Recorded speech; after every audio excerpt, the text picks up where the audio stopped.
disandingkan dengan jumlah daftar pemilih tetap, maka kalau untuk Provinsi Lampung cuma 7,5 suara. Jadi partai non parlemen seharusnya sudah harus berani untuk bisa berkoalisi mengusung pasangan calon, apalagi dengan untuk kabupaten kota. Seharusnya partai politik juga harus berani diberikan kesempatan untuk mengusung tanpa berkoalisi. Banyak partai politik yang di kabupaten kota yang seharusnya mengusung partai dia sendiri atau kader mereka sendiri. Ya bisa kita lihat masih ada ditemukan beberapa kabupaten, ada 3 kabupaten ya yang satu pasangan atau melawan kota kosong. Seharusnya kalau partai politik mempunyai niat baik terhadap pembentukan demokrasi yang bisa kompetitif, biarkan calon nanti berkompetisi untuk menyampaikan visi dan misinya, ya calonkan saja kader partai politik yang bisa mengusung ketika melihat berapa suara yang didapatkan kemarin pas pemilu, calonkan saja. Ini kan ruang-ruang yang diberikan MK mengistimewakan partai-partai, suara-suara partai dihargai. Jadi jangan takut partai politik untuk bisa mengusung. Tetapi fenomenanya, lihat masih ada terdapat 3 partai politik, 3 daerah yang melawan kota kosong. Ya walaupun memang efek positif dari keputusan MK seperti Badan Lampung, PDI tanpa berkoalisi bisa mengusung pasangan calon. Lantas di Metro juga demikian. Sampai pertama ya terindikasi bahwa akan satu pasangan calon, ternyata tanpa berkoalisi Partai Demokrat ya bisa mengusung pasangan calon. Lantas ada lagi di pesisir barat juga demikian. Ya banyaklah yang di nilai-nilai positif ketika timbulnya keputusan atau adanya putusan MK ketika pencalonan untuk tahun 2024 ini. Ini menurut saya.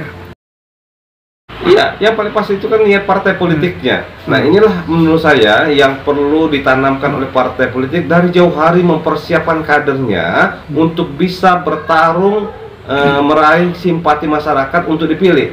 Jangan mencalonkan partai atau kader orang lain. Coba kita lihat banyak partai politik yang mencalonkan partai lain, mencalonkan kader partai lain. Padahal, ya buat apa mereka mempunyai partai politik?